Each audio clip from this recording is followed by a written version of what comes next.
great. My pilot moment is back in 1997, promotion playoff season. It's I'd say like 86th, 87th minute. Player called Hopkins curled the ball outside the box into the top right hand corner of the net, takes us up to 2-1, which ended up us being promoted into the Premier League for the first time since I've been born. And it was the only game I went to with my great granddad. So yeah, it was a great game, really good game. There you go. Have a good day. Seller Stadium, merch shop sat in the desolate Central, burger van parked outside the Clifton Arms, locals there even when it's raining, sat on the corner of SE25 Clifton Road, stuffed camels and Frank Zappa on low, rushing over to Sainsbury's before it shuts for kick-off to grab Costa rolls, ham and coleslaw, Scotch eggs and cocktail sausages, picky bit season. Rose shot off the crowd so he kicked about in the street until they flooded out, brimming with wins and defeat. In my teens, it would be a sunny afternoon in the garden, surrounded by yellow roses, drinking Rioja with my nan and listening to the clouds from over the road.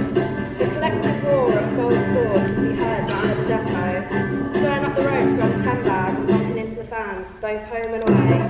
Alright, love. Later, the seasonal stint.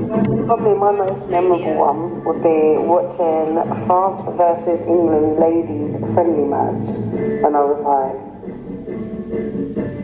11, 12 at Selhurst Park, and this just goes to show how far women's football has come, because an England-France ladies was being hosted at Selhurst Park, which is the team of Crystal Palace, which was never really being very high up in the league. So yeah, the sort of evolution, and that is pretty cool.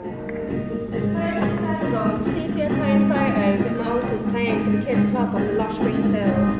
Next, it was a giant car park. The car park then became an outdoor bar with a burger store, but those burgers had F4 on the ones from the old school. The van that stayed the same for 2 decades. Eagles soar above, and below, football trophies on my nan's shelf. She used to pay me a fiver to dust them, and when I left home, it was fate that my new best mate happened to be a Palace fan, all the way from Crawley, 3 Bridges.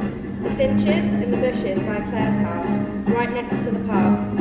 Aves and games symbiotic in concordance. The stadium lights acting as a beacon, astigmatism gone wild on Quayside. Grange Park played host to lunar fragments that brought a tide from the north. Her ashes are scattered amongst the tall trees. And did you know that the big white house sat atop Grange Hill once housed the mistress of a king? I couldn't tell you which, but my nan swore it, right before they